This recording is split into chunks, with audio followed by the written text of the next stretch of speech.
Hello and welcome, Lynx here, and today we will play, well, another itch.io game, that's for sure. Under the Witch's Trial. I assume the witch is the white-haired beauty in the middle. Also, I wonder what kind of trial we are going through exactly.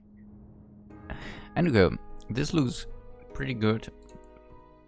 Like, for eyes-wise, I would say. So let's check it out. But again, I was checking in the past the games that were not really eye-pleasing. I think I'm getting a little bit more picky, which is good. Anyway, I placed my hand on the desk in front of me. I actually am doing that. And then realized this isn't my room. Uh-oh. The wood is smooth and shiny, and the text is not moving fast enough. We need to speed it up. With none of the color flashing lights I was used to, the walls are adorned in fancy decor, and I blink a couple of times. What the... Was I playing a new VR game? Oh wait, I don't have a VR hardware, so how could I? Actually, I also don't have a graphics card which would allow me to play VR games, so... I've been sent VR games for review quite a few times, but none of them looked this realistic. I move my hands over my eyes to take off the headset, but instead of feeling the usual hard plastic, I just poke myself. Ow! After rubbing my eyes furiously for a moment, I had to conclude that this wasn't VR. Then what exactly was this? Oh no. Wait, I've seen it before. In an anime.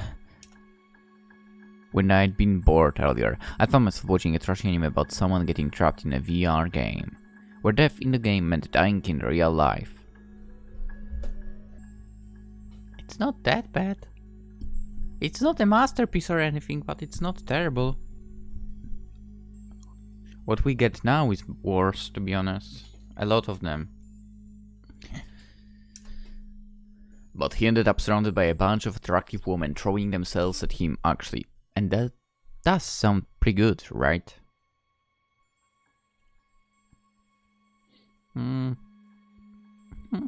Yeah.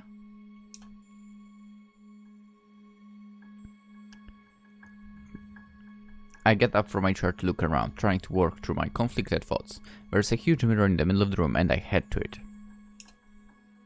What kind of vain asshole am I supposed to be? Who even has a mirror this big? Staring to my reflection, I make out my features. Fluffy, light blue hair and bright yellow eyes. Classic fantasy stuff and nothing like me in real life. Yeah, actually you kind of reversed the colors for me. I mean... blue eyes and, well, blonde hair. Technically dark, very dark blonde hair, so kind of yellow, I guess. You literally changed it for eyes and hair. The other way around, everything. But why does this appearance seem so familiar? Oh shit. A feeling of dread settles in my stomach as I finally recognize who I'm looking at. There was a game I played a couple of days ago. It used classic JRPG combat mechanics which were pretty fun, but had an unbearably painful level curve that required tons of grinding and a nonsensical plot full of betrayal and angst. And the person I was looking at happened to be Lord August, one of the treacherous side characters. I turned around, collapsed in the large plush chair with a huge sigh. Of course it's too good to be true. Instead of transmigrating as an overpowered protagonist, I'm a side character who dies in the first chapter. Dude, this would be my life. Definitely. But just I start to wonder what the hell I was supposed to do. There's a knock on the door. Great, what am I supposed to say now? I take a deep breath to compose myself and reply. Don't come in. Come on in. The door swings open, revealing a handsome man with black hair falling over one eye. He stands ramrod straight, and his single visible blue-green eye bores into me. Huh? Wait, who is this guy, and why is he so good looking? Wait, this isn't time to get distracted. That's the game's protagonist. Kurosaki Magi. Aldi. Something stupidly complicated with like 5 languages in it. Exactly what I expect from a trope-ridden RPG like this one. But the problem was, in the original game, the protagonist killed me. Or the 2-bit villain side character, Lord August, who used to be his master, and now that was me. And now he was here staring at me with an intense glare. Shit, what do I do? May I speak? Pretending to be calm, I lean back in my chair and will my hands do not shake. You may. His eyelashes lower slightly. I'm sorry I couldn't control my magic during the duel. His fist clenches tightly. I should have been more careful. When the beast rushed me, I wasn't able to think straight. I blink, realizing what he's referring to. The game had started with an unwinnable tutorial fight against a dangerous beast, but just when the hero was about to die, his magic had spiraled out of control, causing an explosion and saving him. And the game, this caused Lord August to explode into a fit of rage, since he was the one who'd send the hero to fight the beast, hoping he'd be killed. Beds of sweat form on my forehead. You should learn to control your power. Don't worry about it.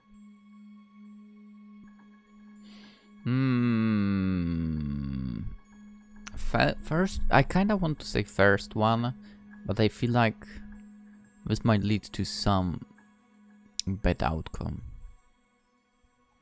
Let's go with don't worry about it. I wave my hand. Don't worry about it. Don't worry about it. Kurosaki's eyebrows rise so high up his forehead they practically disappear into his hair. Don't worry about it. Yep, you heard me. It happens. Unfortunately, that just made him level an unconvinced chill gaze on me. After berating me at the arena, you sure seem to have dropped your grievances quickly. What can I say? I'm just so generous, right? Kurosaki chuckles darkly. Is that so? Ha. Then please do explain to me. What part of your generosity involved pitting me against a malignant bloodhound? The color drains from my face. Ah, right. The ferocious three-headed hound that rips its enemies limb from limb. I cast about desperately for an explanation and land on the first one I could think of that might not get me stabbed. It was a test of your power. Kurosaki stares at me unimpressed. I rack my head trying to think what else to add. This scene never happened in the game I played. It just ended with Lord August berating the hero to die already, and the hero silently plotting revenge in his heart. I clear my throat. Your power is clearly not normal. I always had a feeling it wasn't. However, there was no way of making sure without pitting you against real danger. I get up from my seat and meet his gaze. If you died to something like that, you don't deserve to stay by my side. Why would you say that? I clench my fist to stop them from trembling. I'm not really a confrontational person, but I need to stay at least somewhat in character. Kurosaki's expression grows several shades darker. So you weren't trying to get me killed. You just wouldn't have cared had it happened. I nod. I see. He seemed deep in thought for a moment, and I couldn't help but wonder if he was going to stab me right here and now, but then he finally raises his head. I believe you. Phew! I dodged a couple of bullets there. Only because that sounds exactly like you. It's just the kind of vain, conceited thing you'd think up. I blush deeply, unsure how to reply. However, you've changed somehow. I don't know what you're up to this time, but I'm keeping an eye on you. Without waiting for me to respond, he leaves the room, softly shutting the door behind him. I finally collapsed in my chair, utterly bewildered. What had just happened here? In the game, the hero had been a servant, one of the butlers under Lord August. He pretended to be extremely docile and obedient to August while secretly plotting vengeance. But he sure isn't showing any of that restraint here. He's obviously just threatening me right now. I rub my forehead in pain. God damn it, the plot's already beginning to spiral out of reach. But the problem is, even if I can remember more of it, would it even happen the same way as before? Well, it doesn't seem like he's going to try to kill me right now, this exact moment.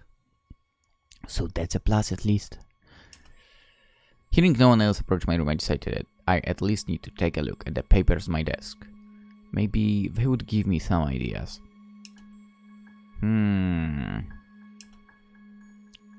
Just boring bureaucratic stuff, things like taxes reports, things like... Hey? My eyes suddenly catch sight of some writing on the papers on my desk. This is my bank account balance? Well, the Dukedom's bank balance, but... This number of zeros, it far exceeds the amount you could ever make playing the game 10 times over. I was rich! But before I can even celebrate, or think about how much protection from Kurosaki I might be able to buy with this much money, a loud gust blows through the room. That's weird. I tried to go back to the pages trying to see if I could glean any more information, but more wind arrives. Almost threatening to blow everything right off my desk. What is with this wind? Why is it trying to mess with my vibe? I walk towards the window to shut it closed, but before I can... Hey! A voice. Who's there? She's goddamn beautiful. At the sight of the person before me, I immediately feel another headache coming on. This barely gaudibly dressed person was Mimosa, the first villain of the game. And if people found the tutorial Bloodhound hard, Mimosa was like trying to fight 100 of them at once. She looks down at me with an enigmatic smile. I stuff my hands in my pockets trying to stop them from shaking too hard. How did you get in here? She just chuckles. My. So this is how the great magnanimous Lord August greets his guests. You're not a guest really, right? I fumbled through my pockets trying to find a weapon, but came up with nothing. And why was looking for one in my trouser pocket anyway? This was a world with swords and knives. Obviously this priesty noble didn't have any on him. God damn it, couldn't this dumb bastard have some sense of self-preservation? It's entirely to removing your clothes, darling. I then read, and after a few moments finally managed to squeak something out. I thought you... What are you doing here? Why, thank you for finally asking. I come with a purpose, actually. A proposal for you. I narrow my eyes. There is no way it's anything good. You've always considered that little servant of yours an eyesore, haven't you? No, it's not quite alright. No need to confirm. With my power, of course. I'm well aware. She sighs dramatically. She was clearly just humming it up now. But obviously she did have the power to back it up. But despite being just a servant, he has both magic and swordsmanship. He overflows with tremendous power, yet here you are. A useless wit of a nobleman, blowing in the wind. Even with all your wealth, how could you compare to his ability? Her words would have shaken the original August, a craven noble with only money and little else, clinging to his illusions of honor and power, but they had no effect on me. I already know I'm a useless weed. A rich one. I would rather lived as one anyway back in my world. Your reaction isn't quite what I expected. How curious. When I meet her gaze again, I realize her eyes are on me, glittering with interest.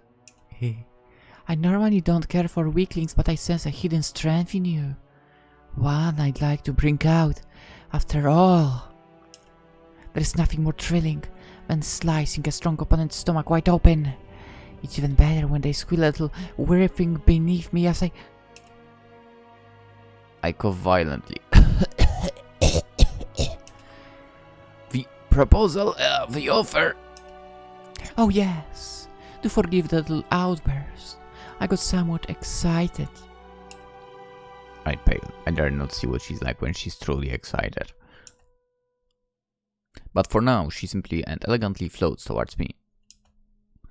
Bring Kurasuki to me. I want him. I raise an eyebrow. Maybe both. What was she telling me?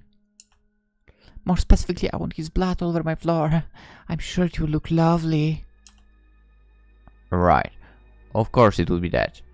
A chill runs down my spine. Bring him. Where exactly? The heart of the Empyrean forest. Oh.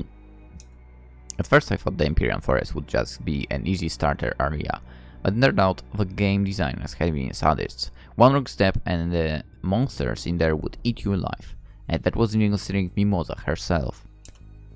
But there was something about the setting that always confused me. Well, why can't you just kill him here? She sighs despondently. If only I could leave this gloomy forest. Neither you nor him would be alive right now, you know. The most I can do is the weak projection. Now that I look more closely, she does look rather incorporeal. Her figure flickers in and out of sight for moments. The game even had this kind of plot point. Did I just miss it when I played? I see, but her gaze turned sharp. But my knees turned to jelly at her annoyed look, but I managed to keep myself upright. Just an illusion, just an illusion, just an illusion. I don't see what I gain out of this. All I do is lose a useful servant. She observes me for a moment, but then unexpectedly smiles again. You want magic, don't you? You can share magic with an ordinary human? Of course. Such a trivial task is nothing for me. That actually wasn't a terrible offer. Right now, a straight rush mob could eviscerate me. Let alone Kurosaki. If I want to protect myself, magic isn't a bad idea. Of course, there's still a good chance she's actually just lying, and will disembowel me the moment I set foot in her territory. She is a villain after all. Sorry for yawning. I'm so tired today for some weird reason. Actually, I'm tired for the past few days. But looking at her face, it seems like I wasn't going to have any time to think about it. Accept the deal. Reject the deal.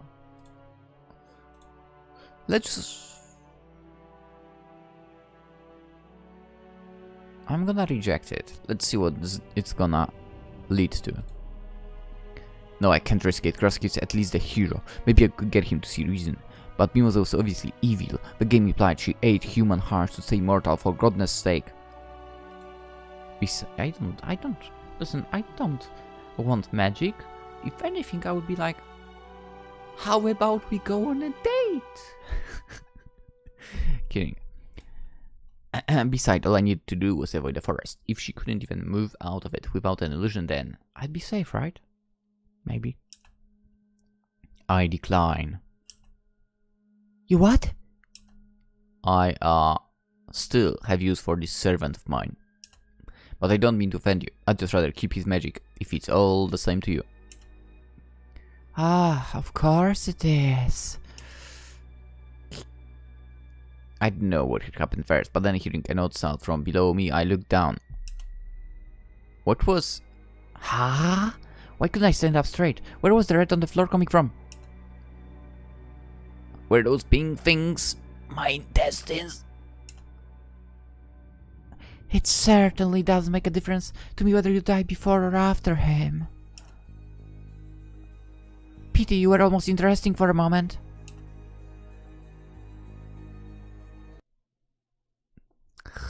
Well, I wanted to play the good guy card. Okay. Fine. Accept the deal, fine. There really wasn't any other answer that would get me alive.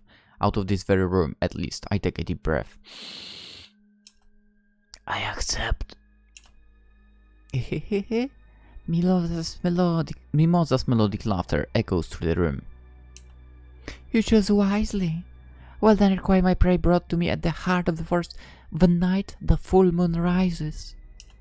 I look forward to it. She chuckles deeply and then finally disappears. Finally, for the second time that day, I slumped to my chair in exhaustion. I'd been so close to being able to live as a wealthy salted fish, but instead, here I am.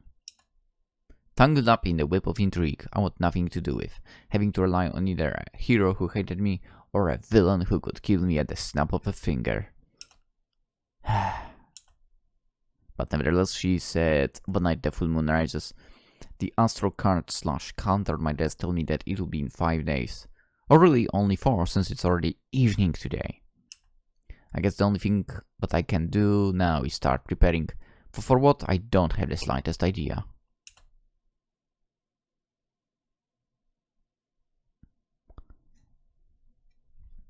Who knows? But next day, the second day of my transmigration.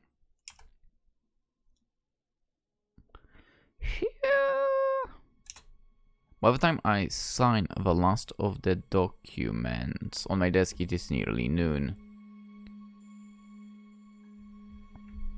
Turns out, even a spoiled rich noble still has responsibilities.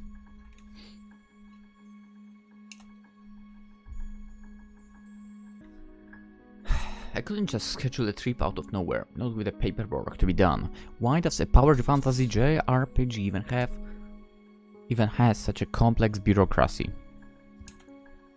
When I paused at that, realizing something. Hadn't I been wondering about this yesterday too? In the game, Kurosaki had acted very differently. The game had also never mentioned Mimosa being unable to leave the Empyrean forest, and now the world seems much more complex than it should have been. Had these details always existed in the game, in hidden areas I hadn't gotten to, or was the world of the game adjusting itself to the changes I'm making? Either way, it's become... I mean, then again, it was not from this character's point of view, the game, so... Maybe you would get completely different information, whatever. Either way, it's become increasingly clear that I can't rely too much on my existing knowledge of the story, considering that new facts seem to be revealing themselves by the day. Hey, Fo, don't get distracted. I did have specific plans today, and I still had to summon my companion for them. I shake my head to clear my hesitation, and get up, pushing aside the documents. Turning around, I put my palm on the mirror, a magical summoning device because of course this game had one. With a flash, Kurosaki's face appears. You called for me, master? Yeah. Come to the plaza with me, we'll need to prepare for a journey. Kurosaki lifts one eyebrow. I see. I'll give you more details as we make preparations, we leave tomorrow at dawn. Kurosaki only nods at that, and the mirror ripples, revealing my reflection. I looked down at my palm for a moment. After I'd woken up this morning, I found that I'd instinctively begun knowing certain things, like how to use a magical scrying mirror, and how to act like a rich, noble landlord. Were these memories from the previous owner of this body? And what would happen to him? When I arrived, I decided not to think about that. Instead, just tried to smooth over my hair with my hands. It fluffs up again immediately after I remove my hand. I guess some things don't change even after transmigrating. Meh. After reaching the center of town with Kurosaki, I begin to walk around the plaza. The place is bustling with life. Street vendors loudly hawk their wares and children run about excitedly. What are you looking for? Weapon? Why do you require one? The place we're going to is pretty dangerous, and I wanted to be prepared. Kurosaki brings his hand to his chin in thought. I doubt the weapon would help in that case. It'd be wiser to purchase some rope. Why is that? So you can escape quicker. You'd likely just injure yourself trying to use a weapon. You. But my indignant response is interrupted by someone unexpected. As I'd been focusing on Kurosaki, a tired-looking woman had approached us. She cute too? Hello. I'm sorry to disturb you. Oh no, it's fine. What is it? Why was she walking up to us when there is plenty of people in the plaza to chat with? Perhaps it's something important. You are the lord of this land, yes? Out the corner of my eye, I noticed Kurosaki's hand gripping the hilt of the sword sheathed at his back. Stand down, Kurosaki. Stay on guard, Kurosaki. Say nothing. You know what? Let's go with this one. Stand down, Kurosaki. We don't know what her intentions may be. I said stand down. Kurosaki begrudgingly takes hand off the sword. The woman shoots me a grateful look. Thank you. I mean no harm. I simply need a little assistance.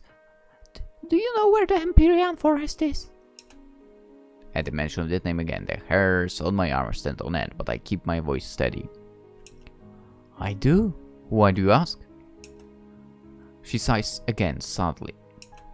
My grandmother lives there, and I have not seen her in many years. I would like to go take care of her, but I do not know the way. I sense something suspicious, and by the looks of it, Kurosaki does too. It doesn't look like she's lying just from looking at her face, so why does she seem so familiar? What's this feeling? Do you think Mimosa is her grandmother? What do you guys and not guys think? Oh, wait.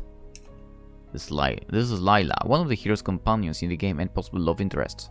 She meets the hero after he kills Lord August and helps him through the forest. However, she never mentioned a grandmother in the story. So is she lying to us? But before I can say anything, Kurosaki interjects. Why would your grandmother live there? That place is barren and full of monsters. It isn't a safe place for anyone, let alone an old woman. Lila looks taken aback.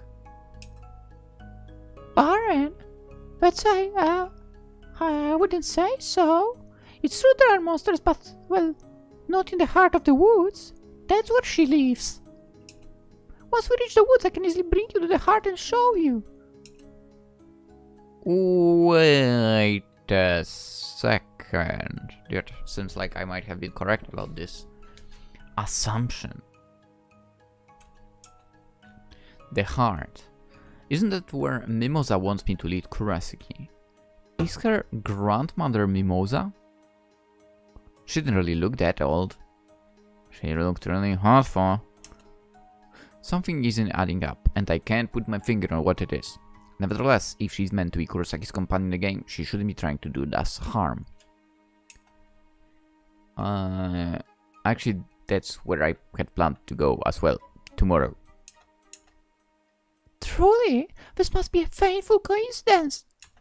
Perhaps, would you be willing to bring me with you? I promise I won't be a burden. Kurosaki turns to me, his expression a mix of emotions, some surprise, but mostly a grim glare. We must discuss this among ourselves first. We do? I understand. I'll wait here. Yeah. Kurosaki and I walk to a secluded corner. Will you perhaps explain yourself, master? Full of words, as always. Good thing I remember this part of the plot. There is something in the Empyrean forest that I need to retrieve. A family heirloom. I almost thought I saw Kurosaki's ears perk up at that, even though his expression remained steady. I see. Are you not going to ask anything else? I have no reason to. My obligation remains the same, regardless of external factors. His cold, aloof appearance is a stark contrast to his explosion yesterday. However, I must object to bringing that woman along. Hey, come on, man, that's your future girlfriend, buddy. We know nothing of her nature, and she radiates a strange magic, one that I have never come in contact with. I cannot believe she has no ulterior motives. This guy. This guy. I can't believe him. I see. However, I bluffed earlier. I have no idea where the heart of the woods actually is. If you take her along, I will at least know where to go.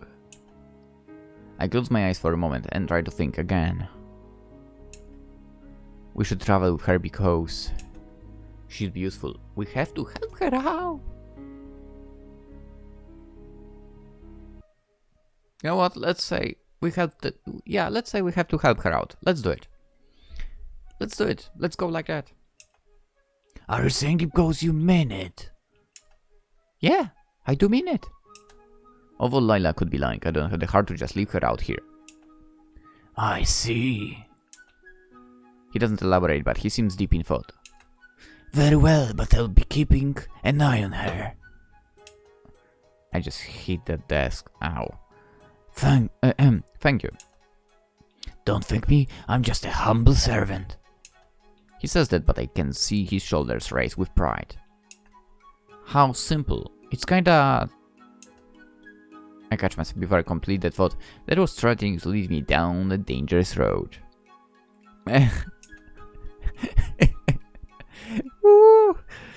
Let's get back to her.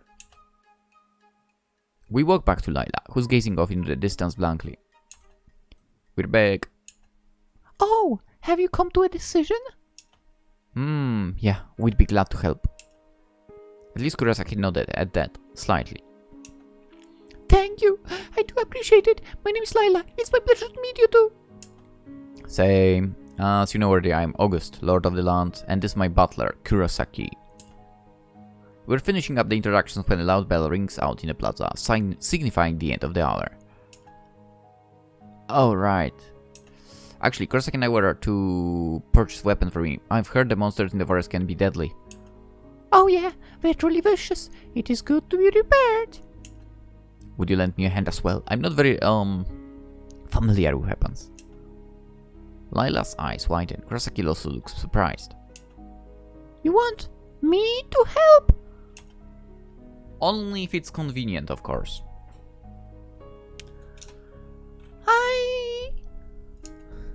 She looks conflicted for a moment and then sighs. She really was doing that a lot. I'm glad to help, but I doubt that'll be much of assistance. I've been using this stuff for ages and know little of other weapons. Is it truly necessary? Yeah, it's necessary for me to channel my magic. I can't do without it. Huh? Hey, do you want one too, Kurosaki? No, they've never worked for me. They always break as soon as I try. Oh, that may happen if your magic is too potent. If you hone your skills, that stuff might help down the road. Of course, it's because he's too overpowered. Of course. I see. Well, let's look around for something I can use then. If either of you see something you want, let me know. The three of us begin to stroll through the streets, browsing the various stalls. We look at a giant sword, a set of stealthy daggers, an emerald encrusted staff. Don't we have like a normal sized sword? Staff is not for me. I don't like this stuff. Like, you know. And besides, this guy doesn't have magic, so it doesn't make sense. Daggers might make sense. A giant sword. Dude, we are not gods in this game. Let's go with daggers. Yeah. The three of us walked toward a gruff-looking man with a large table in front of him. Several daggers of different shapes and sizes lie upon it, unadorned and with no fanfare. Pretty rich boy like you don't have any use for this. Watch your words. You think you can take me, boy? Kurosaki, stop, thank you. While Kurosaki and the man stare each other down, Layla picks up and examines the dagger. These are of excellent craftsmanship, but require incredible precision to use. Do you think it's something I can use? In truth, no. You would need to get extremely close to a target silently. And that part might be a little difficult for you. I can be implicit? I mean, silent? Kurosaki, the stall owner, and several people passing by turn to stare at me. Yeah, it's nothing. Everyone be about your business. Layla glanced at me with pity in her gaze. I averted my eyes. Anyway, looks like we should keep trying. We don't have magic. Okay, let's go sword, fuck it. We walk over to a woman with several massive swords hanging behind her.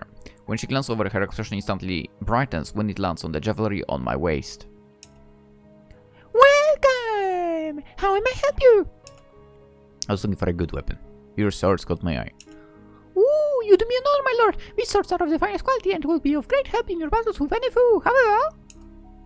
She looks me up and down for a moment, her expression complex. The strength requirements are fairly stringent. I noticed Kurosaki and Layla exchange a look. I doubt your arms could lift it for more than a minute. Oh, come on, man, don't underestimate me. I've carried groceries from my car up 3 flights of stairs and I only had to stop to catch my breath once. You know what? I never understand that. People who are like, yeah, I need to take everything in one trip. I don't understand that. I really don't. I feel like I'm literally the only person around the freaking world or whatever that is like, yeah, I'm gonna carry those, and then I'll just come back for more. What you mean? Anyway. Yeah, I disagree as well. You would not be able to lift it in the first place. She says it so matter-of-factly I can't even refute. Kurosaki snickers and I glare at him. Let's keep looking then. We don't have magic. A woman stands in the corner, a hood covering her eyes. She has a couple of staves floating above a small round table. Let's take a look at those. But you can't use magic. Maybe I could use it like a club. Hey? Hey? Fine, let's see what else we can use. After what seemed like hours walking fruitlessly about the market, a man with a set of simple wooden archery kits finally catches my eye. Before I become a full-time need, I'd actually had some skill with archery, but then the injury happened. Of course. After that, I could never pick up a bow again. In this body form, maybe I have a chance.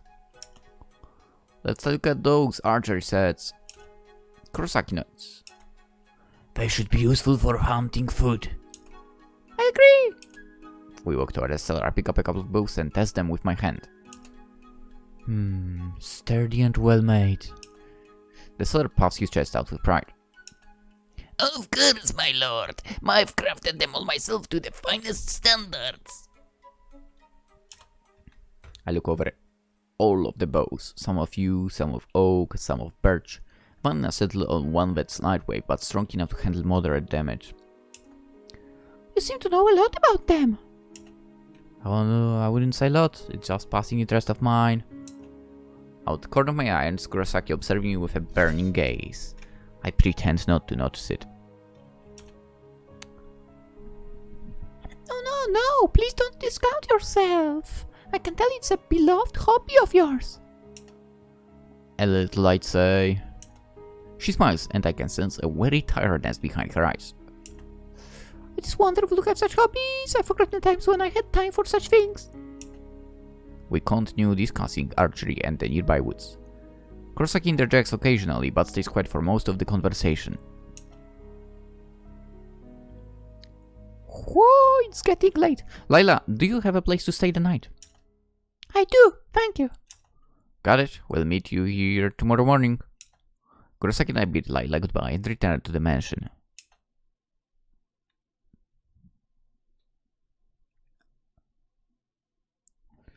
And given that we returned to the mansion, let's end the episode with that.